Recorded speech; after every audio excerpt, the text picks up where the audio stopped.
నది తీరాన వెలసిన దేవుడు, కలియుగ పాపాలను కడిగేసే నాథుడు. నంది ఘోషరథమెక్కి కదిలొచ్చే స్వామిని కనులారా చూసి తరించు భక్తుడా.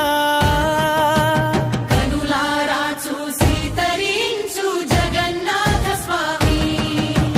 బారువపుర వీధుల్లో కదిలింది రథము, జగన్నాథ స్వామి కరుణా తరంగము. బలభద్ర సుభద్రలతో